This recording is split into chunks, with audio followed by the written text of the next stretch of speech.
안녕하세요, 제이제입니다. 오늘은 연인 사이 이별을 부르는 가장 치명적인 실수에 대해서 말씀드려 볼게요. 그럼 바로 시작할게요.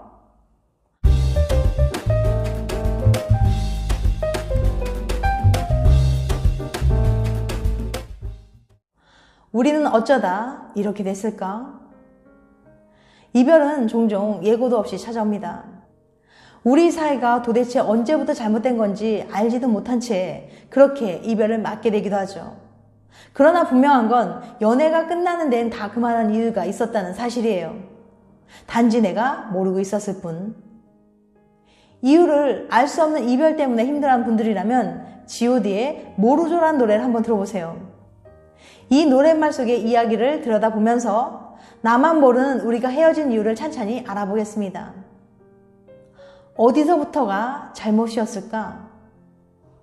모르죠의 남자 주인공은 첫눈에 반해 사랑을 시작합니다. 처음 너를 봤을 때 난 정말 반했어.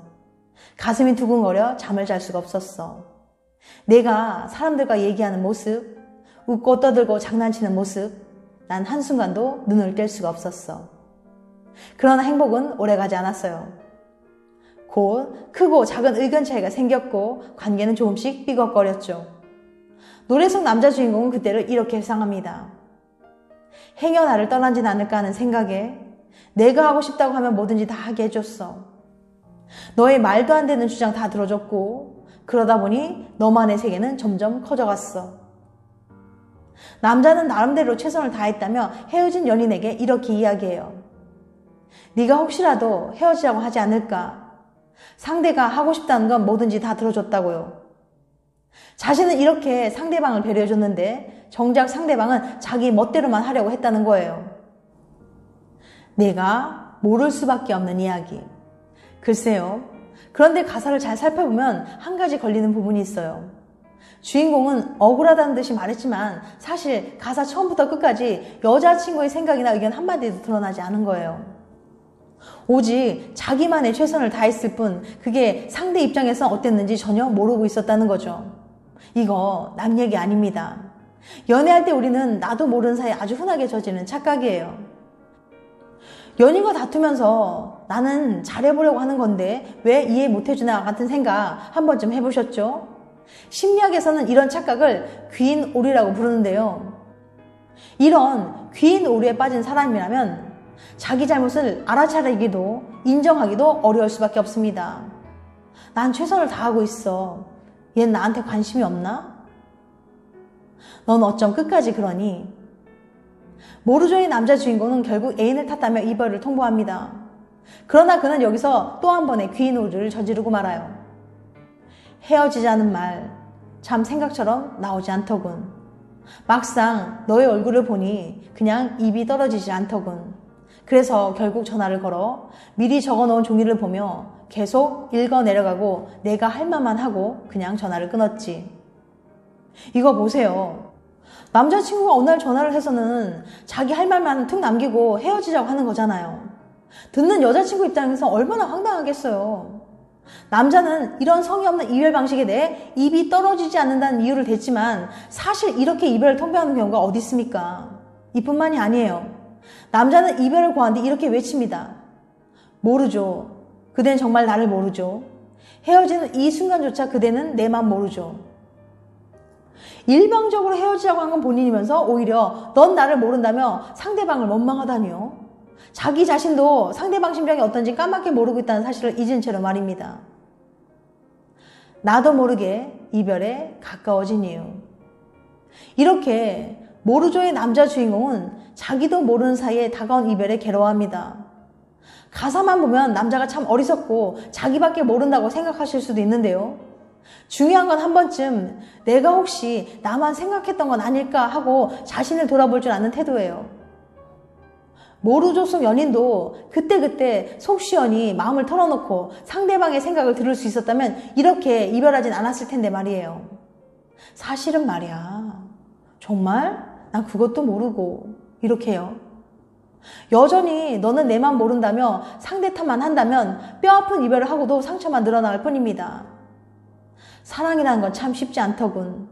열심히 사랑한다고 해서 뜻대로 되는 게 아니더군. 이라며 애꿎은 사랑 탓이나 하면서 말이에요. 연애의 균형. 모든 연애는 서로 좋아해서 시작합니다.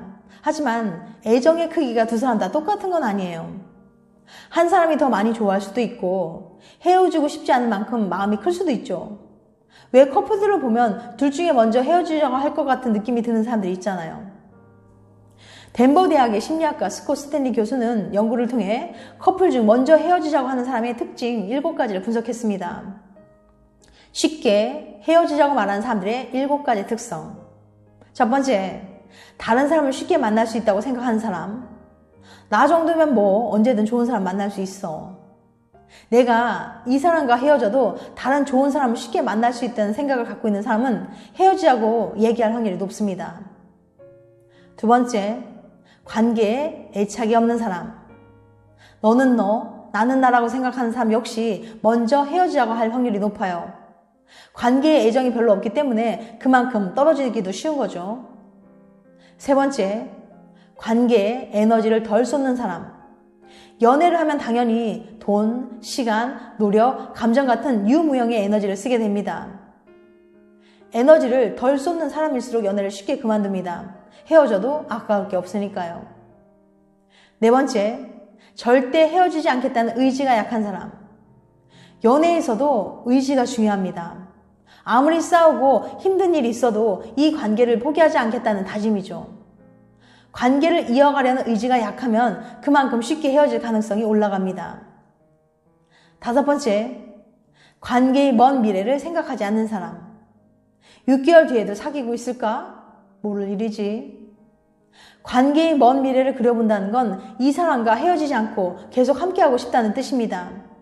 반대로 3년 후, 5년 후에 우리 모습을 생각하지 않는다면 어차피 헤어질 관계라고 생각하는 거예요. 여섯 번째, 이별이 쉽다고 생각하는 사람. 이별은 누구에게나 고통스럽지만 그것도 상대적이에요. 누군가에게는 엄청 고통스러워서 도저히 못할 것 같은 과정이고 다른 누군가에게는 고통스럽지만 나름 참을 만한 과정일 수도 있어요.